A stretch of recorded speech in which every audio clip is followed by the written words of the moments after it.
Hi GED students, Mrs. L here with our GED practice test series, and today we're looking at question 7 of the math practice test. This is using the same data table as we used in questions 5 and 6. So if you haven't watched those yet, go ahead and check out those videos. It says a scientist is studying red maple tree growth in a state park. She measured the trunk diameters of a sample of trees in the same month every other year.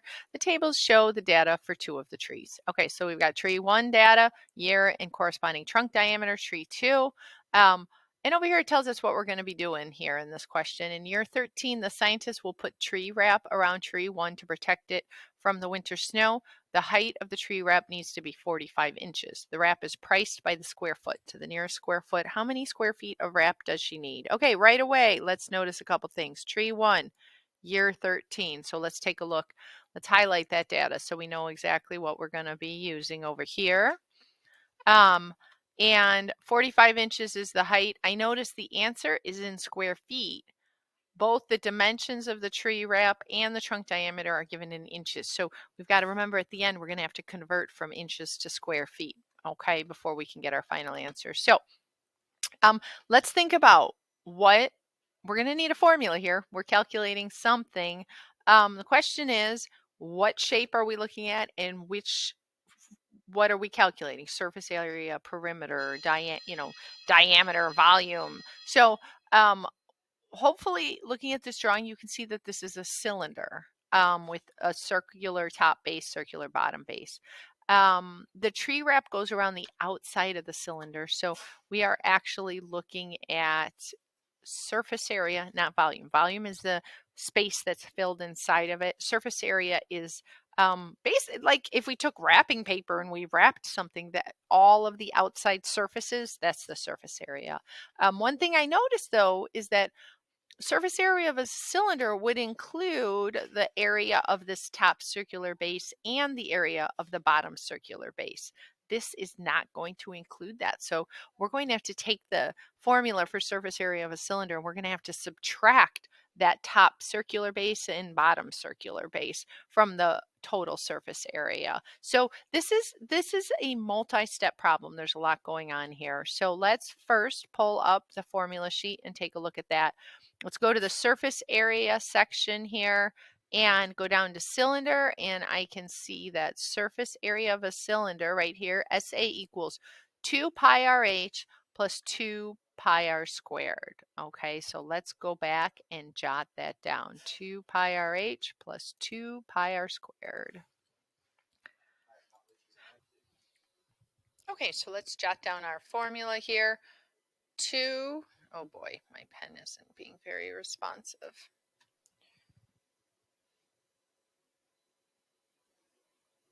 2 pi r h plus 2 pi r squared. Okay, so this formula, if we break it down, we can figure out what represents what. So this first part here, the 2 pi r h, represents the lateral portion of the cylinder. So the surface area of this body, and the second part represents the two bases. Now, if you remember, the area of a circle is pi r squared, and we've got 2 pi r squared, and that's because there's a circle up here. The area of this circle in a cylinder would be pi r squared, and then there's of course the bottom base, and that circle would be pi r squared. So there's 2 pi r squared. Looking at this formula, we can actually just take away the part that represents the two bases, the two circular bases, because as we said, we don't need those. So we are only going to be calculating this portion of the formula, 2 pi r h. So let's take a look at that. We can use 3.14 for pi, which is the standard number that you plug in for pi. So we're going to have 2 times 3.14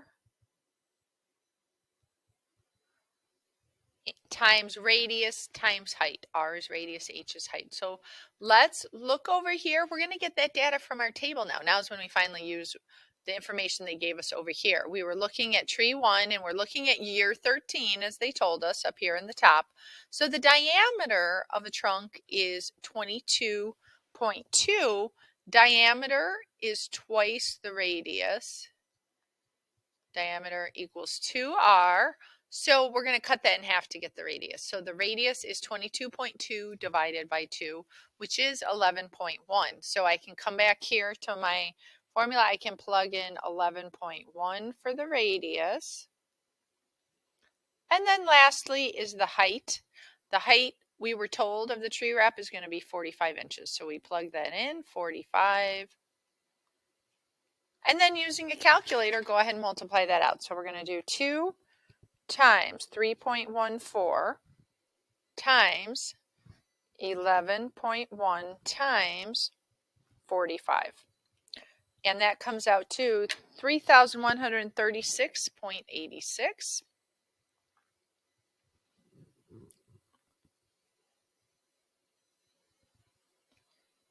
3,136.86 square inches.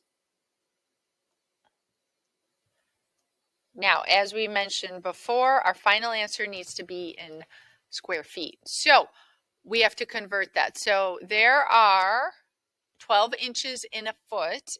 And so since we're looking at square feet, we're multiplying inches times inches. So we're going to have to multiply 12 times 12 to get how many square inches there are in a square foot.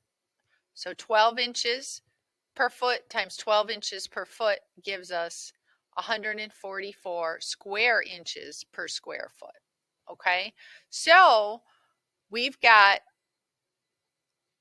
3,136.86 inches, and now we're going to be multiplying it by our rate. Now we said there's 144 inches, square inches per square foot. So we're going to put, we want to end up with feet. So we want to end up with feet on top. So 1 square foot over 144 square inches.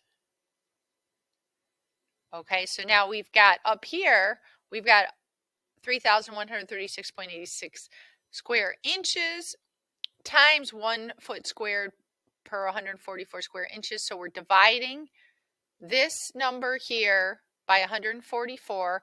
The squared inches crosses out on the bottom with the squared inches on the top, and we're left with just feet squared. So on the calculator, we divide that number we had, 3,136.86, we divide it by 144, and we get 21.78, which we can round to the nearest square foot. That gives us an answer of 22.